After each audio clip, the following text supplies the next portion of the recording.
Before I explain po verses 1 to 7, nais ko muna po maipaliwanag sa atin, ano po ba ang katangian ng isang disipulo? What is the evidence or trait of a disciple of Christ? Dito po in the Gospel of John, bukod pa ho sa John 15, we will see that what characterizes a disciple is more than just bearing fruit. Isa po ito sa maraming katangian ng isang alagad. Matter of fact, if you turn with me in John chapter 8, if you turn your Bibles in John chapter 8, beginning at verse 31, so Juan 8:31, John chapter 8, beginning at verse 31, the Bible teaches us, so Jesus was saying to those Jews who had believed him, if you abide in my word, then you are truly my disciples. So here, napakalinaw that a disciple or follower of Christ is that the individual who hears the word, iniingatan po niya ang salita ng Diyos sa kanyang puso. If you abide in my word, then you are truly my disciples.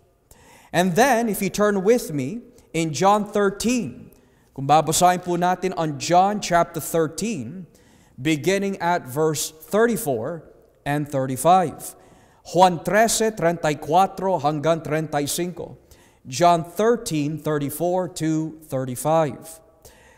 A new commandment I give to you, that you love one another, even as I have loved you, that you also love one another.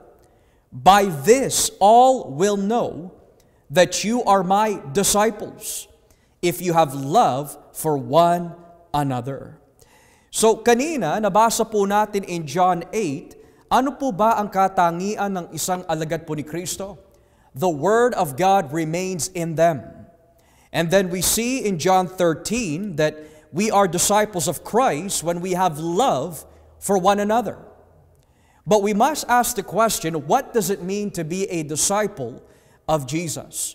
The word disciple simply means follower, student, learner of Christ. And therefore, the Bible teaches us that for one to be a disciple of Christ, the Bible teaches the Word of God must remain in them. Bukod pa ho dito, the Bible teaches us, not only is the Word of God being obeyed, but there is love for the Christian church.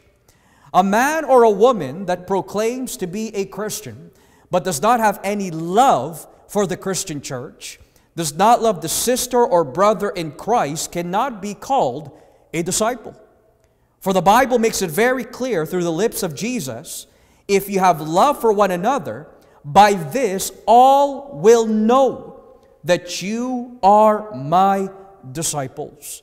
So here we see in the Gospel of John what exactly is a disciple. Someone who obeys the Word, someone who remains in the Word, and someone who loves the brethren. Pero yung binasa po natin kanina in John 15 is very important. If you go back to John chapter 15, nabanggit po kanina ng ating Panginoon in verse 8, my Father is glorified by this, that you bear much fruit, and so prove to be my disciples. Ang pinaka-importante po sa isang alagad po ni Kristo are the words, namumunga, bearing fruit. Posible po ba sa isang tao na pala-attend ng simbahan that is not bearing fruit for the amount of years that they have been attending? It is possible. It is possible for someone who grew up in the church but never bore fruit. It is possible for an individual who has been attending every Sunday to sit in the pews but never growing in their love for Christ. And that is why the Bible says, my Father is glorified by this. Not simply attendance, not simply sitting down and listening to the message, not simply coming every Sunday, but the Bible says, my Father is glorified by this, that you bear much fruit. So in other words, saan po ba nalulugod ang Diyos Ama? kapag tayo po ay lumalago, when we are growing as Christians. Now the question might be, bakit kailangan po natin lumago? Why do we need to bear fruit as Christians? Because the Bible says, and so prove to be my disciples. Also, wikang English, it is very clear in verse 9 that if a man is bearing fruit, napapatunayan po niya na siya po ay isang alagad ni Kristo. Now, why did Jesus say these words? If you read up in verse 1, we will now begin to why Jesus says these words. Sabi po niya, I am the true vine, and my Father is the vine grower. Every branch in me that does not bear fruit, He takes away. And every branch that bears fruit, He cleans it so that it may bear more fruit. In the Gospel of John, may mga ilang titulo na ginamit po ng ating Panginoon. There are several titles that He used about Himself. Kung tawagin the 7 I ams. Unang-una, I am the light of the world. I am the bread of life. I am the way, the truth, and the life. I am the good shepherd. I am the door. I am the resurrection and the life. And here, ang ginamit po ni Kristo, I am the true vine. Now, why did Jesus say, I am the true vine? Why not, I am the vine? Bakit may dagdag true vine? What is the significance of the meaning vine in the Bible? Well, the reason why Jesus says, I am the true vine, is because ang lahat na nakakabit po sa Kanya na sanga ay namumunga. He is the true vine because everyone who He saves, everyone who He converts, everyone who is connected with Him is going to have a transformation. There is going to be a change in their lives. There's going to be a desire for God. There's going to be a hatred for sin. There's going to be a conversion that takes place. Kaya po niya nasabi, every branch in me will bear fruit. Pero kung babalikan po natin ang verse 1, what does it mean when Jesus says, I am the true vine? As I mentioned to you kanina, He could have just said, I am the vine. Bakit po niya kailangan idagdag, I am the true vine? Here's the reason why. If you turn with me in Isaiah chapter 5, if you have your Bibles, dito po tayo in Isaiah chapter 5, beginning at verse 1. There is a reason to why our Lord goes on to say, I am the true vine. In Isaiah chapter 5, beginning at verse 1, tignan niyo po ang sinasabi dito. Isaiah chapter 5, verse 1. Let me sing now for my well-beloved, a song of my beloved concerning his vineyard. My well-beloved had a vineyard on a fertile hill. He dug it all around, removed its stones, and planted it with the choicest vine. And he built a tower in the middle of it, and also hewed out a wine vat in it. Then he hoped for it to produce good grapes, but it produced only worthless ones. Ngayon, ano ho ang ibig sabihin po nito? There was a vineyard that was supposed to produce grapes, pero hindi namunga. Ano ho ang nilalarawan nito? What does this describe? What does this all mean? Well, if you read down in verse 7, look at what it says. Ibaba po natin ang basa in verse 7. For the vineyard of Yahweh of hosts is the house of Israel, and the men of Judah his delightful plant. Thus he hoped for justice, but behold, bloodshed, for righteousness, but behold, a cry of distress. So ang nilalarawan, ang sinisimbolo pala ho ng vineyard in Isaiah 5 na hindi namumunga, that does not bear fruit, is the nation of Israel. In the Old Testament, the nation of Israel was called God's firstborn. The Bible also teaches us that Israel was called God's son.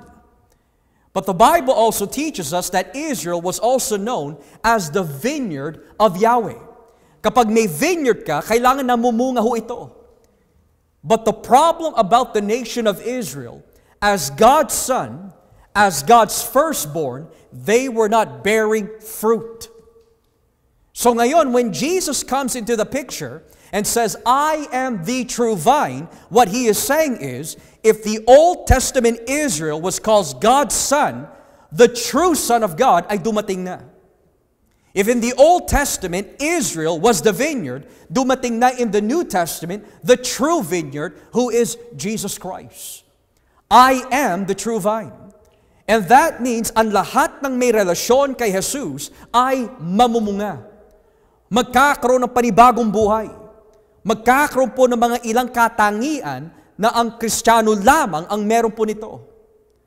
But how does that relate to us? It is possible for a person who's been attending church for many years, pero hindi nababago ang kanyang buhay. His lifestyle, his speech, his thinking, his worship does not change. They may come into these church doors, but the name of Jesus has no impact or effect on their living. Pumasok sa simbahan, hindi na bago. Dumabas sa simbahan, ganun pa rin. Hindi namumunga. And that is a very dangerous situation. Bakit po? Because Jesus says, every person that has a relationship with me, every person that is connected to me, will bear fruit. Now, what does that have to do with us? We can believe in Christ. We can believe in God. But if you are not bearing fruit, something is wrong. May problema. Kasi sinabi ng ating Panginoon kanina that the Father is glorified kapag tayo po ay namumunga. And therefore, kapag tayo ho ay namumunga, napapatunayan ho natin that we are the disciples of Christ. Pero kung ilang taon na ho tayo, quote-unquote, pagiging Kristiyano, pero hindi ho nababago ang ating buhay, maaari mga kapatid, hindi po tayo nakakabit to the vine. We are not connected to the true vine. So ngayon, according to John 15, kung ating po babalikan, if we turn back to John 15, ano po ba ang itsura ng namumunga na Kristiyano? In John 15, if you turn with me again, look what it says here in verse 7. How do I know that I am bearing fruit? Verse 7. If you abide in me, and my words abide in you, ask whatever you wish, and it will be done for you. Ano hong ibig sabihin po yan? When the Word of God is in our lives, kapag ang salita po ng Diyos ay iniingatan sa ating puso't isipan, dahil ito po ay bunga ng ating pagmamahal kay Kristo, ang sabi po ng Biblia, our prayers will be effective. Magiging epektibo ang ating mga panalangin. Nang ibig sabihin, kahit ano ang hilingin po natin sa Diyos, na naaayon po sa Kanyang kalooban, God hears our prayers. This is what James goes on to say. The effectual prayer of a righteous man avails much. Kapag tayo po ay namumuhay sa katwiran ng Diyos, kahit anong hinihiling po natin na naaayon po sa Kanyang kalooban, ibinibigay po niya. Why? Because His Word is in us. Pero what would happen kung ang tao po ay matigasin po ang ulo? He is disobedient. He is rebellious. Hindi namumunga. Hindi nakikinig sa salita ng Diyos. He is not growing. He is not changing. But is always the same. In and out. What does the Bible teach? Well, turn with me in the book of Proverbs chapter 28. Dito po tayo sa Kawikaan. The book of Proverbs chapter 28. And let us begin here in verse 9. Proverbs chapter 28, beginning at verse 9. Sabi po ng Biblia, He who turns away his ear from listening to the law. Even his prayer is an abomination. Ulitin ko ho. He who turns away his ear, inilalayo po niya ang kanyang tenga sa kautusan ng Diyos. Even his prayer, kahit ang kanyang panalangin, is an abomination, karumal-dumal sa harapan ng Panginoon. So dito we see, why is prayer effective? Because the Word of God abides in you, and you are therefore abiding in Christ. And if you are abiding in Christ, you are a child of God. At kahit anong hilingin po natin sa ating Ama, ibinibigay po ng Diyos Ama ho ito. Bakit ho? Dahil masunurin ho tayo. Not by might nor by power, but by His Spirit. So dito, pinapakita po ni Jesus sa atin, what does it look like that you're bearing fruit? According to John 15, whatever you ask for according to His will, binibigay ng Diyos. But there's another question that is raised. Brother Joshua, sinisikap ko naman na maging masunurin. I'm trying my best to be obedient. Pero may mga prayers po ako na hindi binibigay ng Diyos. Bakit kaya? Is it because I'm not faithful? Is it because I am not obedient to Christ? Hindi po mga kapatid. But there are prayers that naayon naman sa kalooban ng Diyos na hindi po niya sinasagot, not because you are disobedient, kundi hindi po ito bahagi sa kanyang plano. Halimbawa, hindi lahat ng ninanais po ng Diyos na ayon po sa kanyang kalooban ay kanyang sinasagot. For example, Lord, I pray that everyone in this world would be saved. But we know that the reality is, hindi lahat ay maliligtas. Or another example, Lord, please heal my grandmother who has stage 4 cancer. Kalooban ng Diyos to heal, but it may not be for that specific person on that day. So does that mean hindi sinagot ng Diyos ang ating panalangin? No. But rather, it is not according to His purpose for that specific plan of His. Gayunpaman, we do see that kapag lagi po sinasagot ng Diyos ang ating mga panalangin, it is because you are bearing fruit. Namumunga ka. At ito po ay resulta ng the Word of God abides in you. Number 2, if you turn back in John 15, dito po tayo in verse 11. John 15, beginning at verse 11. These things I have spoken to you, so that my joy may be in you, and that your joy may be complete. Ang ikalawang ebidensya, ayon po sa John 15, that we are bearing fruit, is that nananatili po ang kagalakan ng Diyos sa atin. Now, itong joy na binabanggit po ni Jesus is not yung joy na tawa ka ng tawa o tumatawa ka mag-isa sa isang sulok. But rather, the joy that the Bible is talking about here is, Jesus is enough. You are wealthy or not, may bahay man o wala, the joy of the Lord is your strength. The joy of Christ is in you. You are in the middle of tragedy. You are in the middle of a storm. Nasa kalagitnaan po tayo ng mga trahedya po sa buhay. Pero nananatili pa rin ang kapayapaan at kagalakan na nagmumula kay Jesus. That's why there are times where in your workplace, kapag nagkakaroon po ng mga layoff, yung mga hindi mananampalataya, they are panicking. How do I provide for my family? Mawawalan ako ng sweldo, mawawalan ako ng trabaho because I'm laid off. But not so much for the Christian. When disasters come and trials come, nananatili po tayo na may kasiyahan at kagalakan. Why? Because Christ lives in you. And the Bible teaches us that in the world you will have tribulation, but be of good cheer. I have overcome the world. Sabi ng ating Panginoon. Tayo po ba mga kapatid, may kagalakan po ba tayo sa araw-araw? Or do we only have joy on Sundays? Hindi po pwede pag Monday malungkot ka. Why? Because trabaho na naman. Tuesday, malungkot ka. Why? Kasi maraming labahan. Or Wednesday, malungkot ka na naman. Why? Because maraming gagawin sa loob ng bahay.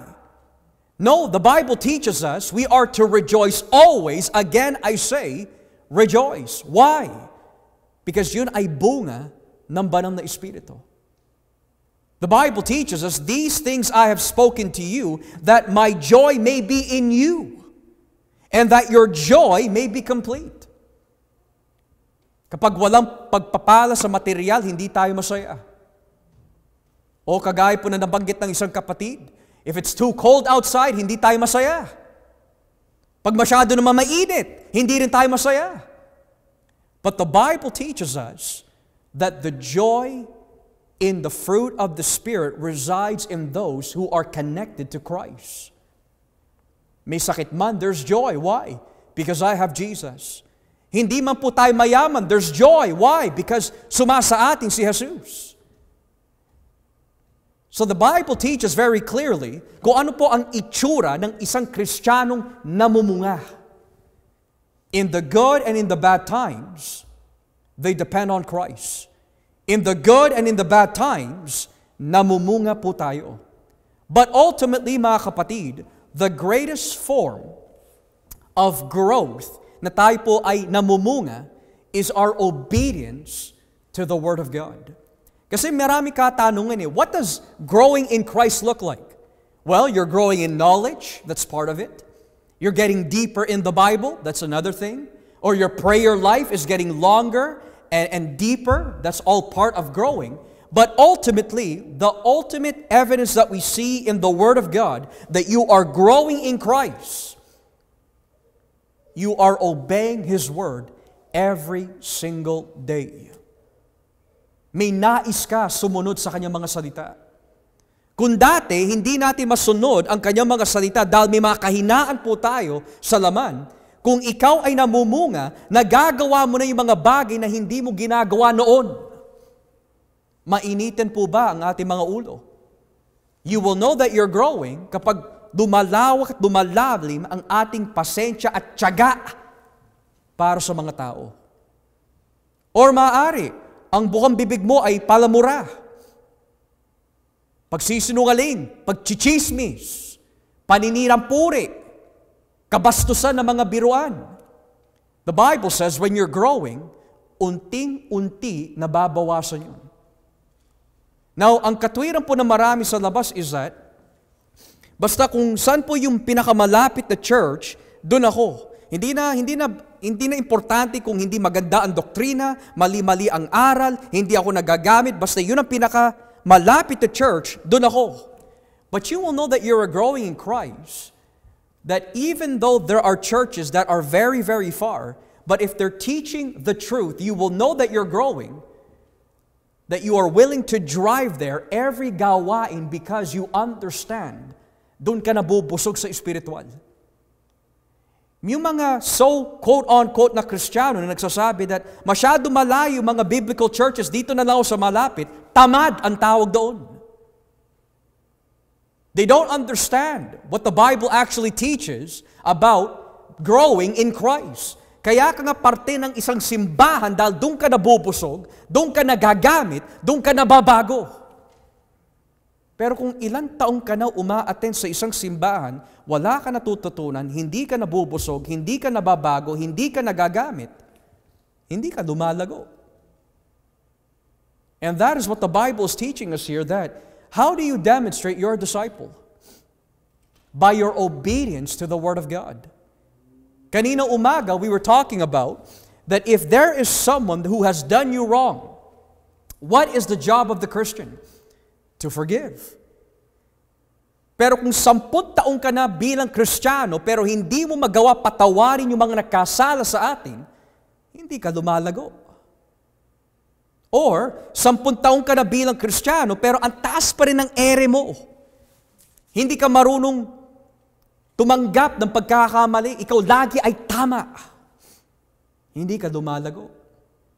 Hindi ka marunong magpakumbaba. Hindi ka marunong magparaya. That means hindi tayo lumalago.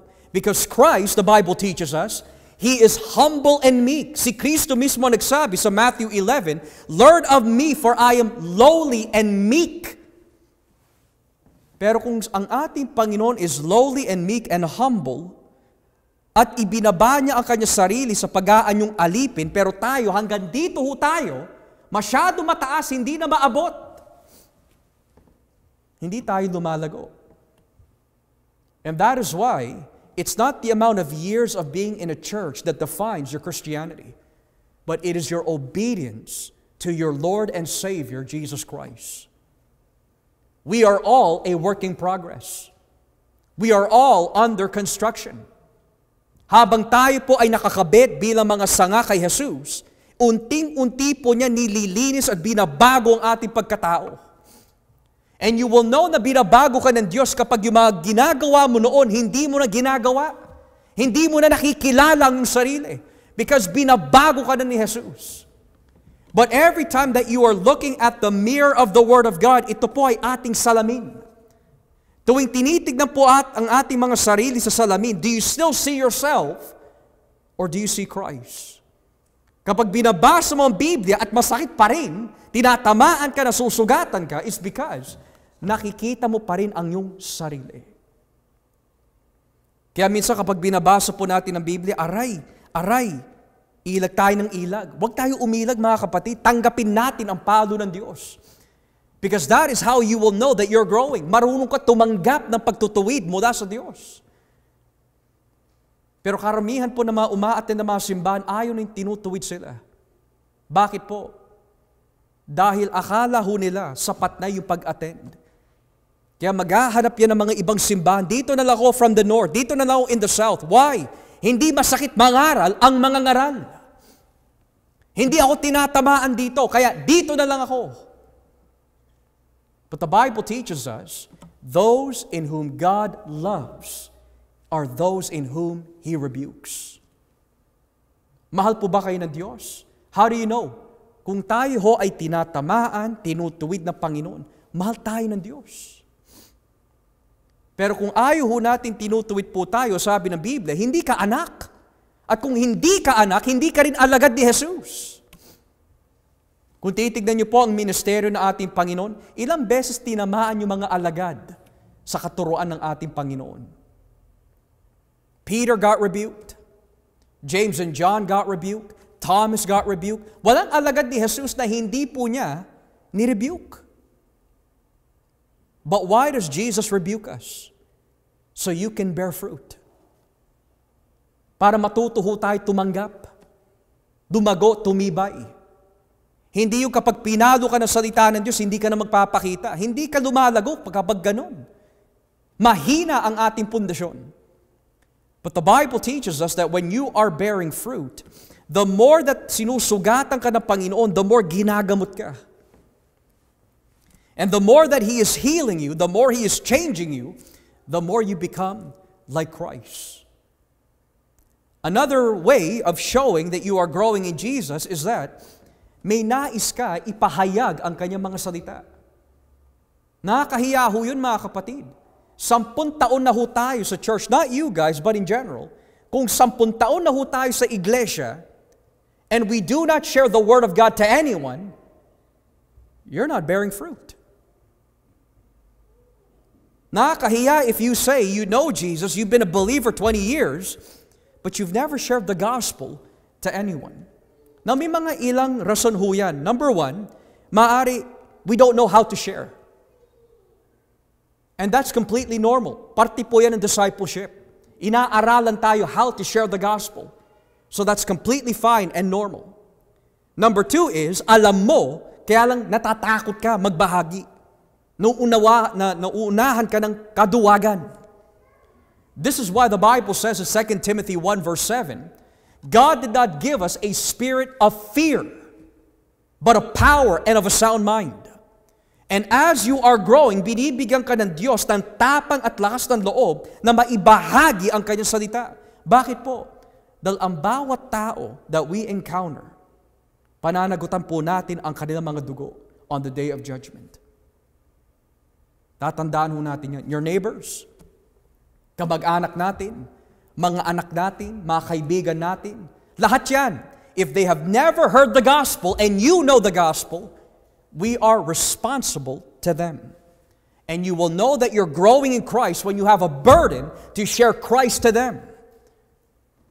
Pero kung ang ikakatwiran po ng marami is, hindi, bala na ang pastor dyan, then you're not growing in Christ. So here, kitang-kita ho natin that when a person is growing, there is joy. That joy is directed towards the Word of God. You will have joy reading the Bible. Hindi yung, I have to read the Bible again. This is so boring. It's boring because you do not know the one in whom you're reading about. But nagkakaroon lang po tayo ng kagalakan sa Biblia when we start to understand that the one that we are reading about is the one that loves you and cares for you and sent His Son to die on the cross for you. And habang binabasa po natin ang Biblia, dumalalim ka sa salita ng Diyos. Hindi lamang namamaga ang utak mo sa kaalaman, kundi napupuno ang puso mo na may pagmamahal kay Kristo. Dumalalim ho ito at dumalawak. There are times kapag nananalangin ka, hindi mo matapos yung sasabihin mo, umiiyak ka na sa presensya ng Diyos because your heart is full of God's love. O kapag umaawit ka, may instrumento man o wala, umiiyak ka sa presensya ng Diyos because you're worshiping Him in spirit and in truth. That's what it means to grow. You're growing in your love for Christ. You're growing in your joy for Christ. And you're growing in holiness. Kung may mga pinapanood po tayo dito sa cellphone na hindi nararapat, you will know that you're growing kapag iniiwasan mo na. Or kung may mga pananalita po tayo na hindi tama, you will know that you are growing kapag nababawasan na yung mga bagay na yun na nagbibigay ng kapigatian sa banal na Espiritu. So the question that we should be asking ourselves, including me, Panginoon, ako po ba ay lumalago? Am I growing in Christ? Or am I growing just in age? Growing in weight? Growing in bills, but I'm not growing in Christ? Malino na itinuturo po ng Biblia, you will know that you are a disciple when you're bearing fruit. Now, here's another question, Pastor. What if I'm only bearing 30-fold? Kukunti lang ang paglago ko. That's fine. At least lumalago ka. How about this person? I'm only growing 60-fold. This person, I'm growing 100-fold. That's fine. 20, 30, 60, 100, it doesn't matter. Ang pinaka-importante, lumalago ka. Because Jesus says, every branch in me will bear fruit. Ang nakatakot, you're not bearing fruit. And if you're not bearing fruit, that means nag-aanyo ka lang na nakakabit sa sanga o bilang sanga, pero hindi ka talaga nakakabit. You're not connected. Marami po ganyan in the church. They appear Christian, they appear Baptist, they appear Reformed, but they're not reformed in life. They're not transformed in lifestyle. Kaya hindi dumalago. But the Bible makes us a very clear promise. Kaya nga, may kagalakan because Jesus made a promise. Matuwa kayo mga alagad ko because you're going to bear fruit. So is there a change happening in your life? Is there a desire to obey God's word? Is there a desire to give your life to Christ? If not, you're not bearing fruit. And what happens to fruits that do not bear? Sabi po dito in verse 6, if anyone does not abide in me, he is thrown away as a branch and dries up, and they gather them and cast them into the fire, and they are burned. What does that mean? It means ang mga taong walang tunay na relasyon kay Jesus, ihahagi sa impyerno. They will go to hell. And there is no coming out of that place. There's a reason why Jesus Christ came. He did not come because you are a good person. He did not come because you are righteous. Jesus Christ came because you are wretched. We are sinners. We are ungodly. We are unrighteous. And we need Him to be saved. We need Him to be reconciled to God. We need Him for the forgiveness of our sins. It's one thing to believe in God. It's another thing to live for God. Demon spirits believe in God. Satan believes in God. All the religions in the world believe in God, but they don't have a saving relationship with Jesus Christ. There's a difference. Kaya this evening, mga kapatid, ikatuwa ho natin, if you're bearing fruit, if you're growing in Christ, if your love for Jesus is getting deeper, ikatuwa ho ninyo yun. Because that means you are connected to Jesus. Pero katakot-takot ho ang isang tao, pala-attend lang. Pero kailan may sa buong buhay niya ng pagiging Kristiyano, hindi ho siya namunga. Kahit ni isang beses. Yung ho ang nakakatakot. Because ang kahihinatnan ng mga taong hindi lumalago, the Bible says, he is thrown away as a branch and dries up. And they gather them and cast them into the fire, and they are burned. Is the fruit of the Spirit in us?